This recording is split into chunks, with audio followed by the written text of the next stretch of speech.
In this task, we want to have a look at derivatives, and this will also become important in the very next task after that. But first, let's have a look at what we're supposed to do here. So we're supposed to get the first order derivatives, which means that, yeah, we only derive once. And we need to get the partial derivatives.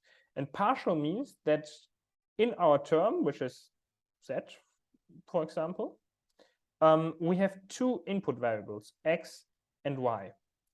And this means that we can derive this expression with respect to x, and we can derive it with respect to y. And this has different results each time. So what we're supposed to do here is do a substitution. So yeah, write the substitution the following or that way, and this just means that the inner part of this power expression becomes u, and this is exactly what we have here. And now we can apply the chain rule, and the chain rule says basically this. So let's assume you want to partially derive z with respect to x. Well, that is the partial derivative of z with respect to u times partial derivative u with respect to x. So let's check it out. Let's see what happens there. So first we have to build this partial derivative,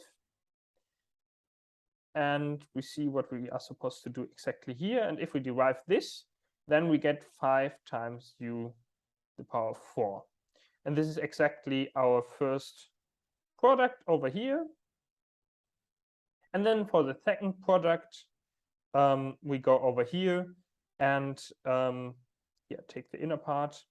This is over there. And now it's important that we derive with respect to x. So y is treated as a constant. So in this factor, or in this component of our expression, there is no x contained in the product, which means that this is in total a constant, and this constant gets erased when we derive. And yeah, this part can be derived easily. It's just 2. And this is exactly why we have 2 here as a product. So in the end, we get 10 times u to the power of 4. And we just need to resubstitute and fill in what we did over here. And then, yeah, we get our result. So an easy way to remember this chain rule is outer derivative times inner derivative. So you first derive the outer part, which is exactly what we did with this. Let me erase here. What we did with this part over here. And then you derive the inner part, which is this one. And the same applies for our second partial derivative that we want. Here in this case, we just derive with respect to y. So this first part gets treated as a constant, and we just get the second part, and this goes into let me check, into this expression over here.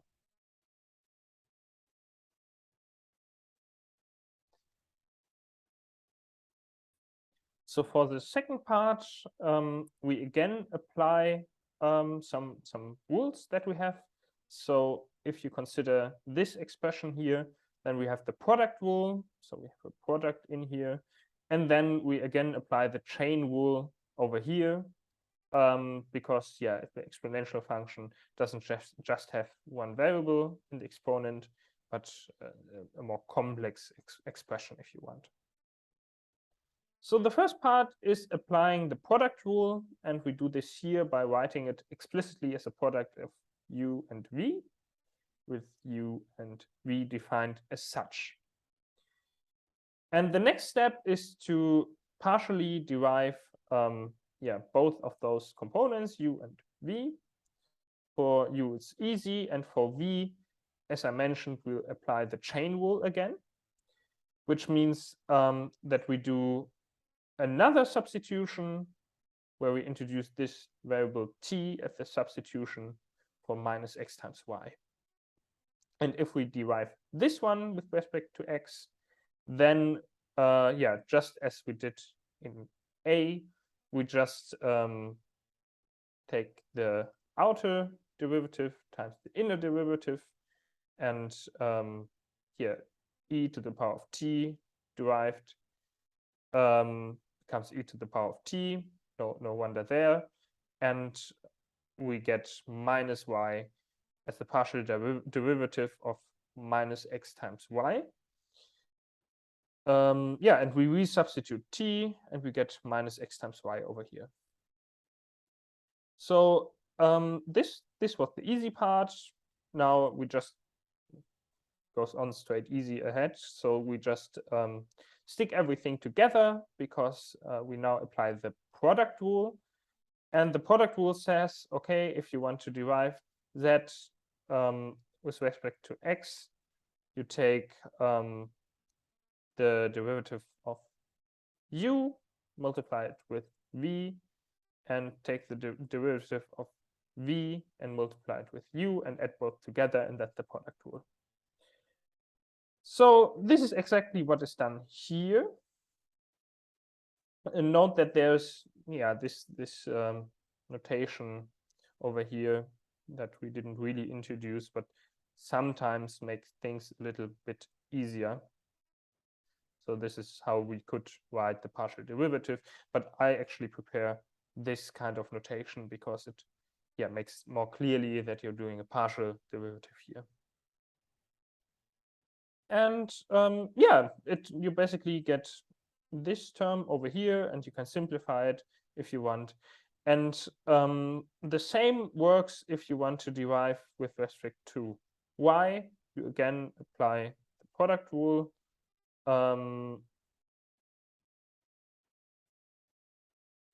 But wait a second, actually it gets easier. Because if you take a look again at our original expression over here, then you can see that this is with respect to y just a constant. And because the derivative is linear, you can just ignore the constant and re-multiply it later. So we just pull it out, put it in here, and now we just have to derive this part, and this becomes that part over here. And we do it exactly the same way as we did over here with this substitution part. So we probably don't need to talk about this again, but this is what we can see here, the substitution again. And if we multiply it out, we get this expression in the end, and this is our partial derivative that we are looking for.